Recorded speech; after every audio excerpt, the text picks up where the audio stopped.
په پت کې لوی شوی یم په پت کې مې روزګار افغان مسلمان یم ټیکری مې افتخار افغان مسلمان یم د ژوند لار لوی شوی یم په پت کې مې روزګار افغان وړاندې کوونکی مولوي محمد یاسین فهیم ټیکری مې افتخار ټیکری مې راته پاتې د ژوند لار ننګونای زلیږي پر پلو کتار کتار افغان مسلمان یم ټیکری مې افتخار افغان مسلمان یم ټیکری مې افتخار په پت کې لوی شوی یم په پت کې مې روزګار افغان مسلمان یم ټیکری مې افتخار افغان مسلمان یم ټیکری مې افتخار همت مې لزوانانو دا جهان سره سیالي کړي همت مې لزوانانو دا جهان سره سیالي کړي زدین وطن ساتم روح او تن مې ور نظر افغان مسلمان یم ټیکری مې افتخار افغان مسلمان یم ټیکری مې افتخار بسم الله الرحمن الرحيم الحمد لله رب العالمين حمد الشاكرين الصلاة والسلام على سيد الأنبياء والمرسلين سيدنا ونبينا وشفيعنا ومولانا محمد وعلى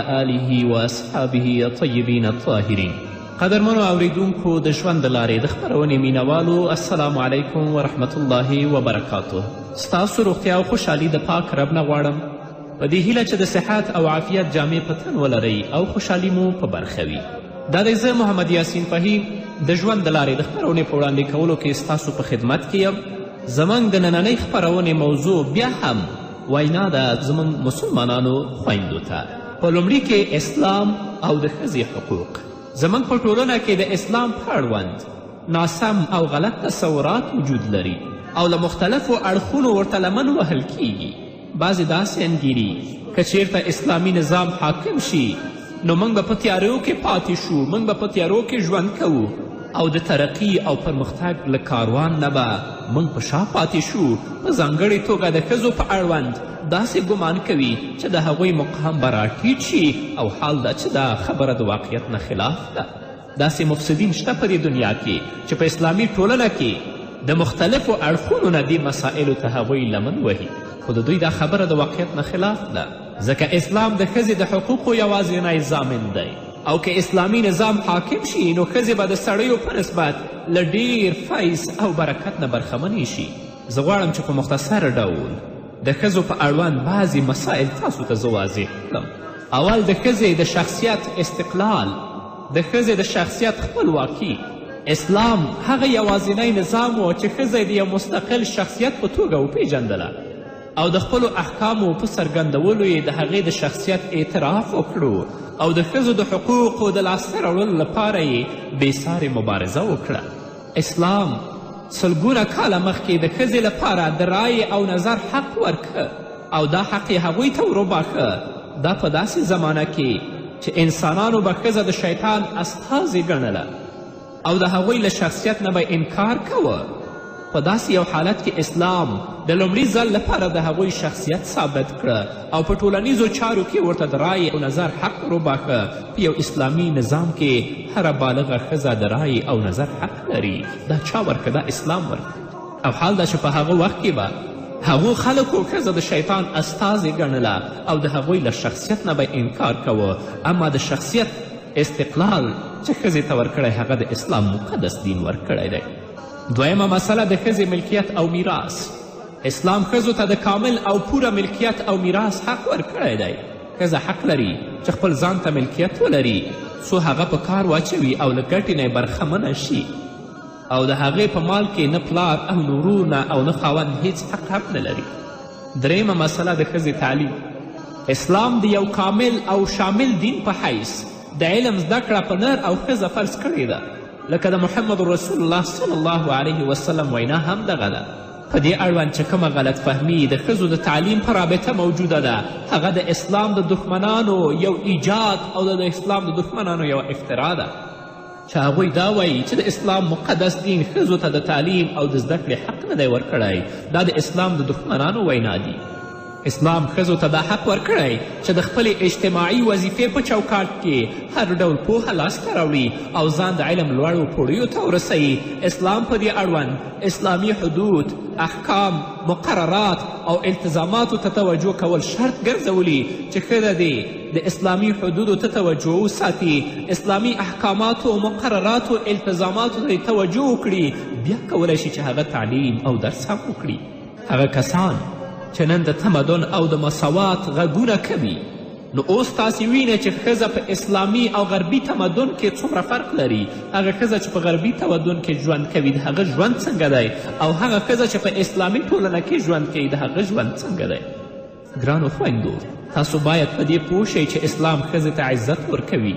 او له همدې وجې نه یې ډېر غټ مقام ورکړی دی. د اسلامي او غربي تمدن ترمنځ همدا فرق دی چې په غربي تمدن کې د ښځې لپاره هیڅ مقام نشته او ښځه د هیڅ ډول حقوقو مستحقه نه ګڼي تر څو چې د ښځېتوب له مقامه ونه باسي او د سړیو مقام ته یې ونه رسوي. د سړیو مکلفتونه، مسؤلیتونه د هغو پر اوږو کې نه دي او بالآخره غټو مکلفینو ته یې ور ونه باسي. اصلا هلته دا کم ارزښت او مقام نه لري. لکن اسلامي تمدن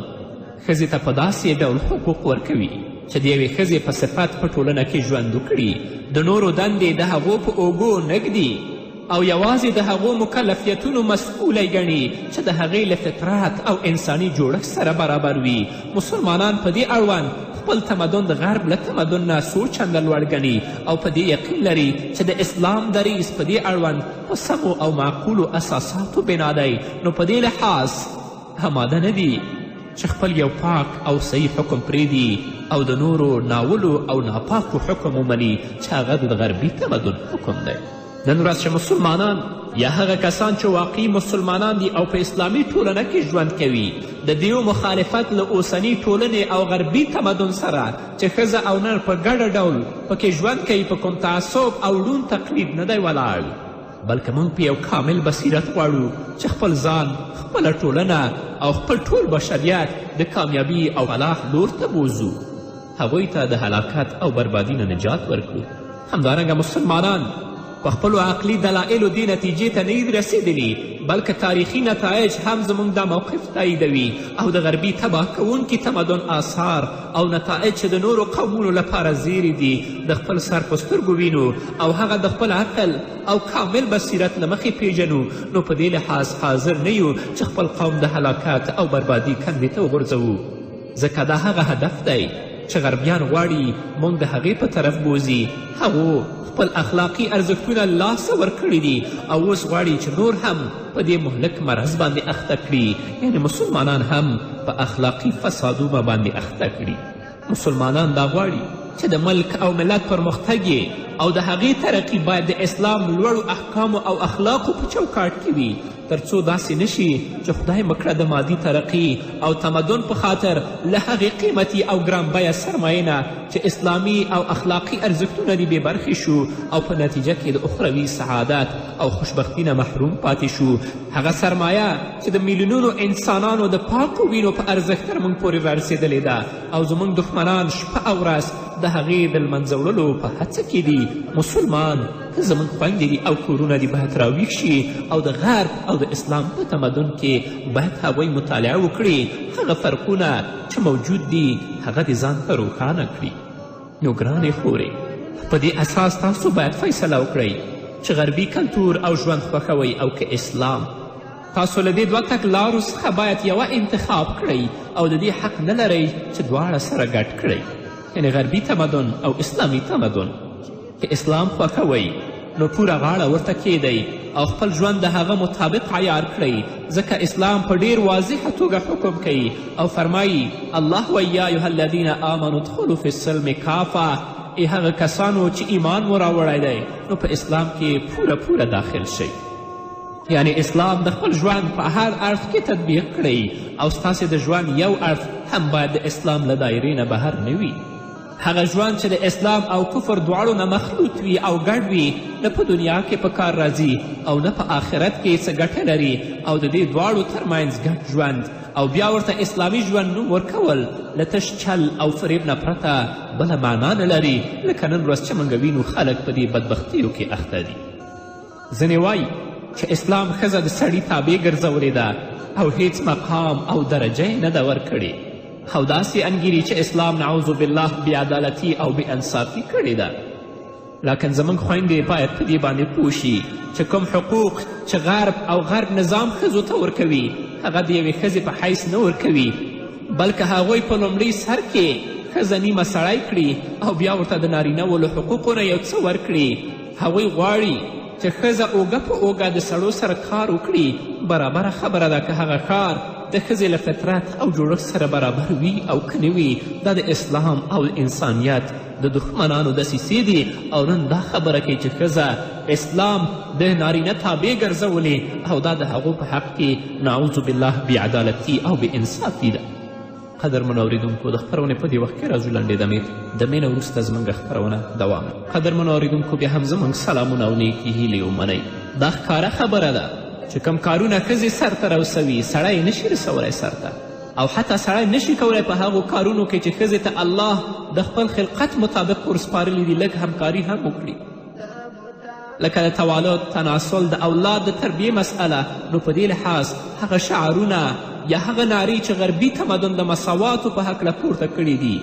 دا دي چې ښځه باید خپل کار په یوازې ځان سرته ورسوي، ځکه سړی په هغو کې ورسره مرسته نشي کولی، او په دې سربیره چې کوم کارونه سړي کوي ښځې هم باید وکړي. په دې صورت کې باید ښځې د 4 نه 3 برخې او سړي د 4 نه 1 برخه کار وکړي. دا د هغه غربي مساوات او برابري حقیقت دی چې خلک ورته رابولي. الله دې دوی ته هدایت وکړي، که قابل د هدایت نه الله دې دوی تباه کړي چې ډېرې مسلمانانې خویندې د اسلام د مستقیم لارې نه ویستلې او هغه یې په یو نامه په بل نامه، په یو چل او په بل چول غربي ټولنې ته دعوت کړي او په فساد او په فحشا او په منکراتو باندې اخته کړي. لکن خویندو، اسلام ښځو ته داسې مکلفیتونه او مسئولیتونه سپارلي دي چې د هغوی له خلقت او فطرت سره سر لګوي، سو د خپل خلقت او پیدایښت مطابق د هغو په سرته رسولو وتوانیږي، او بیا ښځه د خپلو ټولو حقوقو لپاره له سړیو سره برابره ګڼي او په دې لاره کې هیڅ فرق او تفاوت نه پیژني. نو په دې لحاظ یوه مسلمانه خور، یوه مسلمانه ښځه باید د الله شکر پر ځای کړي چې هغه یې په یوه اسلامي ټولنه کې پیدا کړي، هغه یې مسلمانه پیدا کړې ده او له داسې یو مقام او حیثیت نه یې برخمنه کړې ده چې باید د غربي ټولنو ښځې په اړه غبطه ولري. هغوی وایي کاشکې زه مسلمانه وای. لاړ شئ وګورئ چې غربي ټولنې څنګه په پټه خوله له خپلو اجتماعي او ټولنیزو ظلمونو او مفاسدو نه نارامه دي. تاسې د امریکا ښځې وګورئ، د انګلستان ښځې وپوښتئ چې له څه ډول اجتماعي مصیبتونو او بېنظمیو سره مخ دي. تاسو کله ترې پوښتنه وکړئ. امریکا یا د غربي ټولنې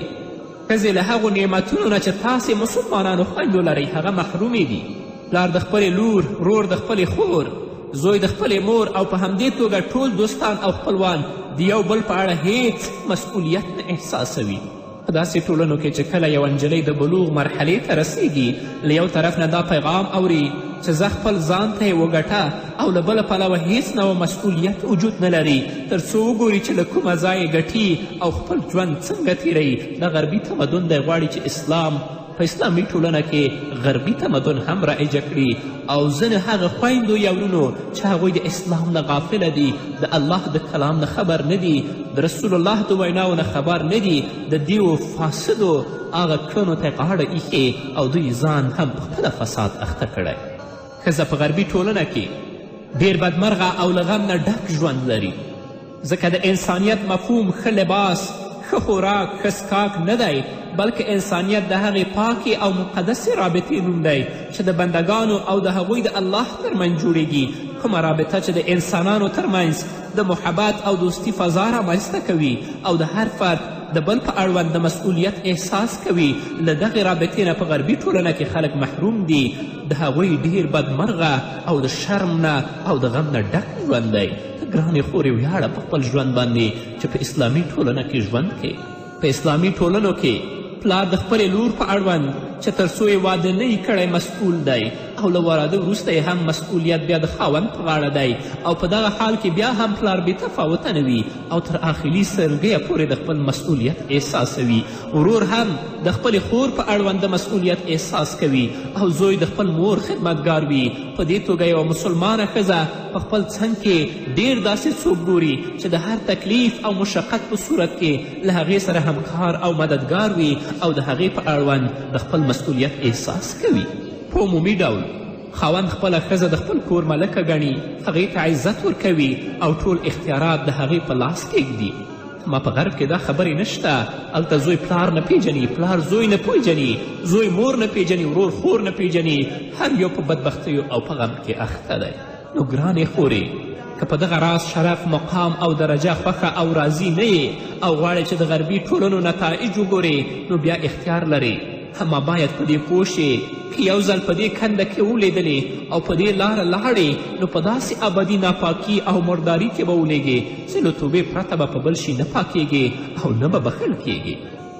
نو ګرانې خورې، کوم دین چې تا غوره کړی دی یوازینی نظام دی چې د انسان د کامیابي او فلاح ضمانت کوي. داسې نظام چې د معقولیت درلودونکو او په عدل او انصاف ولاړ دی، دا داسې نظام دی. د کفر نظام خو هغه د بیعدالتي، د ظلم، د وحشت او د بربریت نظام دی. نو ګرانې خورې، اسلام د ستا د عزت او کرامت د ساتلو لپاره پر تا حجاب لازم کړی دی او هغه څوک چې د حجاب سره مخالفت لري په حقیقت کې نورې ارادې لري، غواړي چې زموږ خویندې په بل طرف بوځي. هغوی د روابطو، حقوقو، مکلفیتونو او ټولنیز ژوند په اړه ځان ته برنامه لري چې د حجاب نه د ممانعت مسئله د دغې برنامې د تطبیق یوه وسیله ګڼي. نو مخکې له دې چې د حجاب مسئله تر بحث او څېړنې لاندې نیسي، لومړی د دوی برنامه وڅېړئ او وګورئ چې په رښتیا هم ستاسو د سعادت او نیکمرغي ضامن ده او که نه ستاسو د هلاکت او بربادي وسیله ده. کله چې اسلام ښځې ته په حجاب امر کوي، په دې سره د هغې له کرامات او فضیلت نه څه نه کموي، بلکې غواړي چې هغوی ته وقار او درنښت وروبخي. ځکه وقار او عزت هغه دی چې ښځو ته خپل هغه حقوق ورکړی شي چې د هغوی د فطرت او جوړښت سره برابر وي او هغوی په داسې کارونو مکلفې شي چې د سرته رسولو توان یې ولري. او دا خبرې په اسلام کې شته، دا په کفري او په غربي ټولنه کې نشته.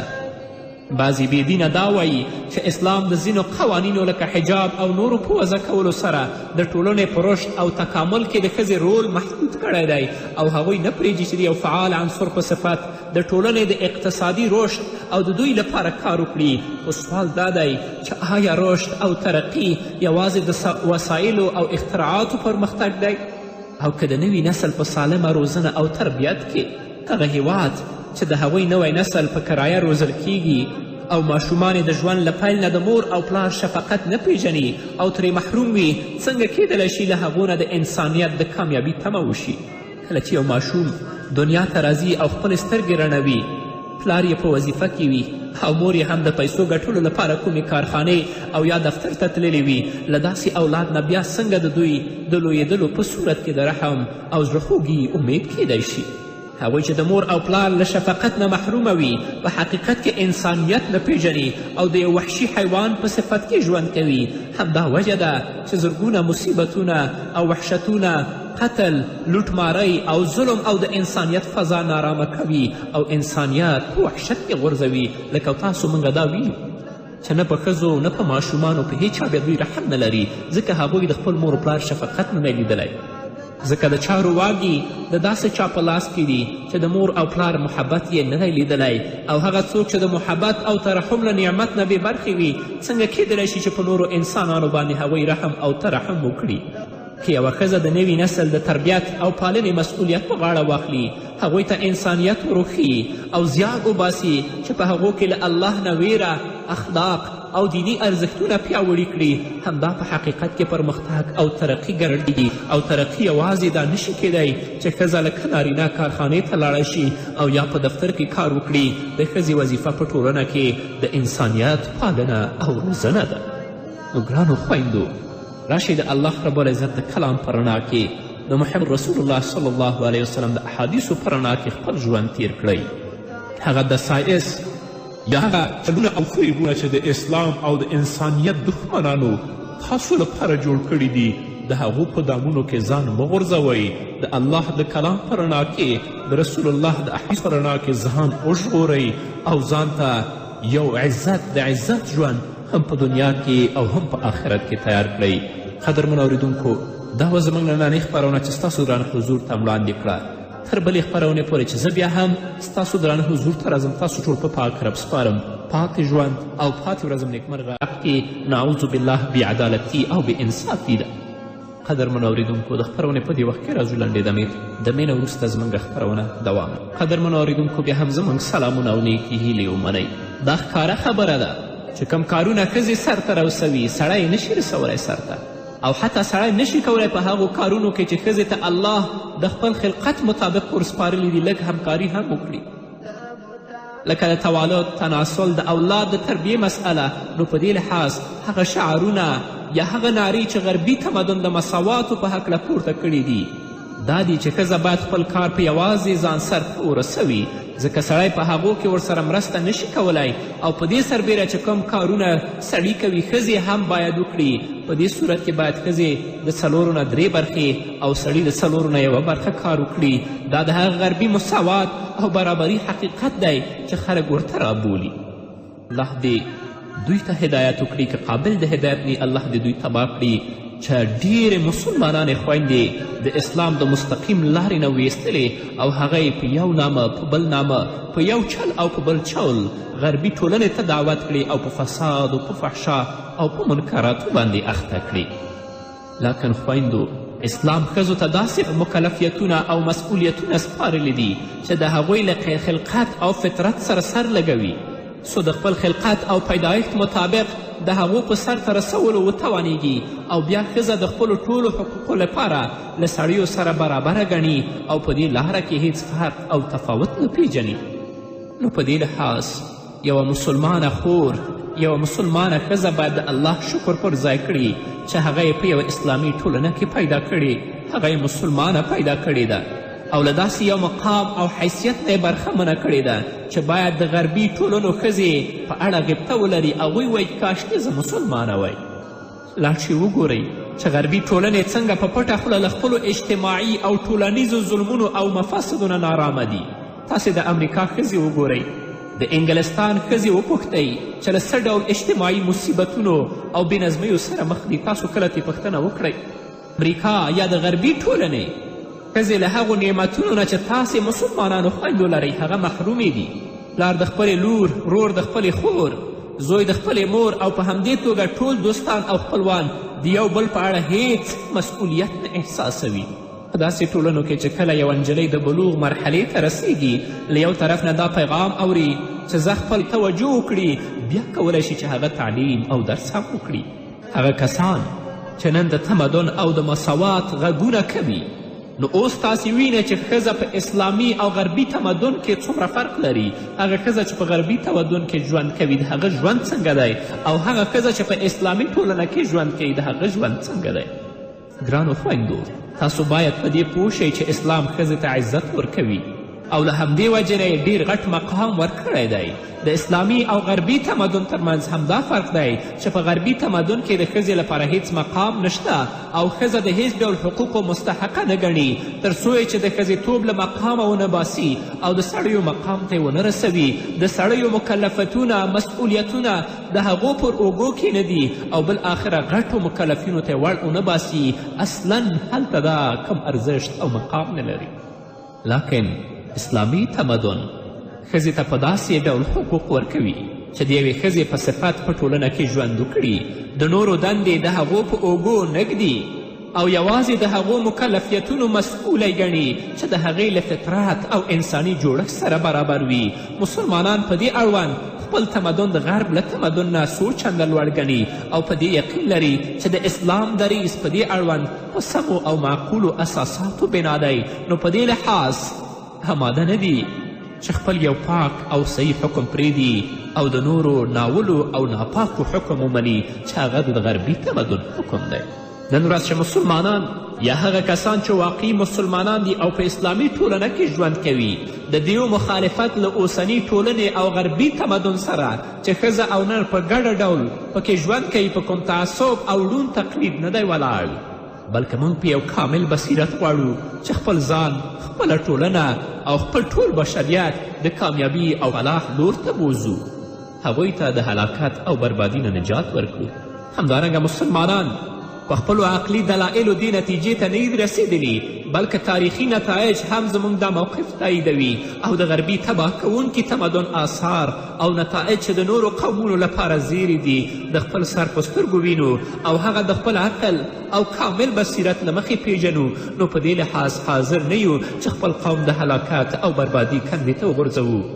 ځکه دا هغه هدف دی چې غربیان غواړي موږ د هغې په طرف بوځي. هغو خپل اخلاقي ارزښتونه لاسه ورکړي دي او اوس غواړي چې نور هم په دې مهلک مرض باندې اخته کړي، یعنې مسلمانان هم په اخلاقي فسادونه باندې اخته کړي.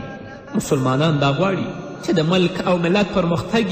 او د هغې ترقي باید د اسلام لوړو احکامو او اخلاقو په چوکاټ کې وي، تر څو داسې نشي چې خدای مکړه د مادي ترقي او تمدن په خاطر له هغې قیمتي او ګرانبیه سرمایې نه چې اسلامي او اخلاقي ارزښتونه دې بې برخې شو او په نتیجه کې د اخروي سعادت او خوشبختي نه محروم پاتې شو. هغه سرمایه چې د میلیونونو انسانانو د پاکو وینو په ارزښت تر موږ پورې رارسېدلې ده او زموږ دښمنان شپه او ورځ د هغې د لمنځه وړلو په هڅه کې دي. مسلمان که زموږ خویندې دي او کورونه دي باید راویښ شي او د غرب او د اسلام په تمدن کې باید هغوی مطالعه وکړي، هغه فرقونه چې موجود دي هغه دې ځان ته روښانه کړي. نو ګرانې خورې، په دې اساس تاسو باید فیصله وکړئ چې غربي کلتور او ژوند خوښوئ او که اسلام. تاسو له دې دوه تګلارو څخه باید یوه انتخاب کړئ او د دې حق نه لرئ چې دواړه سره ګډ کړئ، یعنې غربي تمدن او اسلامي تمدن. که اسلام خوښوئ نو پوره غاړه ورته کیدئ او خپل ژوند د هغه مطابق عیار کړئ، ځکه اسلام په ډیر واضحه توګه حکم کوي او فرمایي الله و یا ایها الذین آمنوا ادخلوا فی السلم کافه، ای هغه کسانو چې ایمان مو راوړی دی نو په اسلام کې پوره داخل شئ. یعنی اسلام د خپل ژوند په هر اړخ کې تطبیق کړئ او ستاسې د ژوند یو اړخ هم باید د اسلام له دایرې نه بهر نه وي.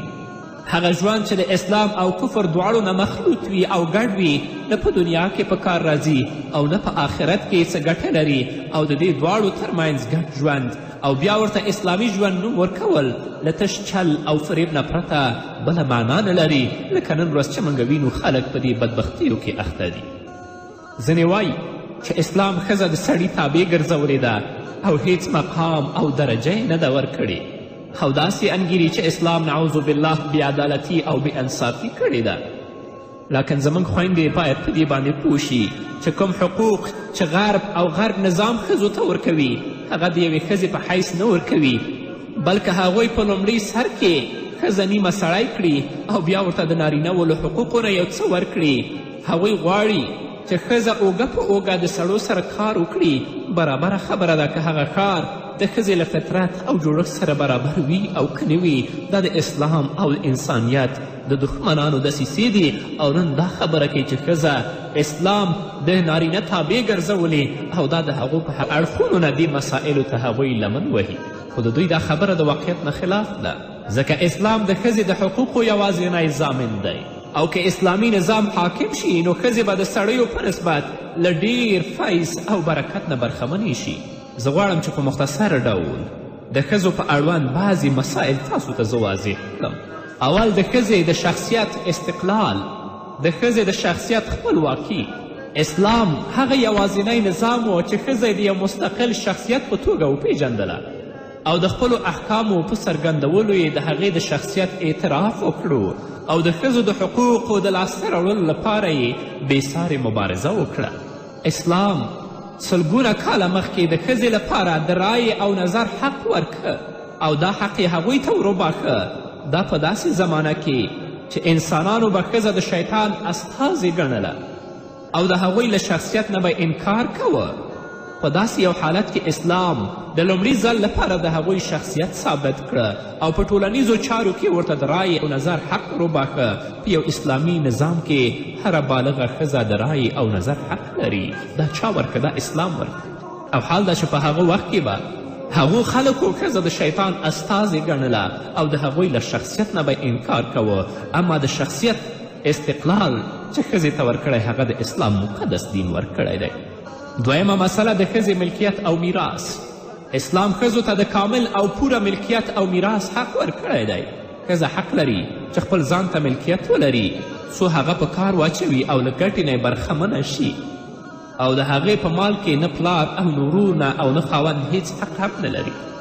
دریمه مسله د ښځې تعلیم. اسلام د یو کامل او شامل دین په حیث د علم زده کړه په نر او ښځه فرض کړې ده، لکه د محمد رسول الله صلی الله علیه وسلم وینا هم دغه ده. په دې اړوند چې کومه غلط فهمي د ښځو د تعلیم په رابطه موجوده ده، هغه د اسلام د دښمنانو یو ایجاد او د اسلام د دښمنانو یو افترا ده چې هغوی دا وایي چې د اسلام مقدس دین ښځو ته د تعلیم او د زده کړې حق نه دی ورکړی. دا د اسلام د دښمنانو وینا دي. اسلام ښځو ته دا حق ورکړی چې د خپلې اجتماعي وظیفې په چوکاټ کې هر ډول پوهه لاسته راوړي او ځان د علم لوړو پوړیو ته ورسوي. اسلام په دې اړوند اسلامي حدود، احکام، مقررات او التزاماتو ته توجه کول شرط ګرځولي چې ښځه دې د اسلامي حدودو ته توجه وساتي، اسلامي احکاماتو، مقرراتو، التزاماتو په پت کې لویه شوې یم، په پت کې مې روزګار، افغانه مسلمانه یم، ټیکری مې افتخار، افغانه مسلمانه یم د ژوند لار. لویه شوې یم، په پت کې مې روزګار، افغانه وړاندې کوونکی مولوي محمد یاسین فهیم. ټیکری مې افتخار، ټیکری مې راته پاتې د ژوند لار.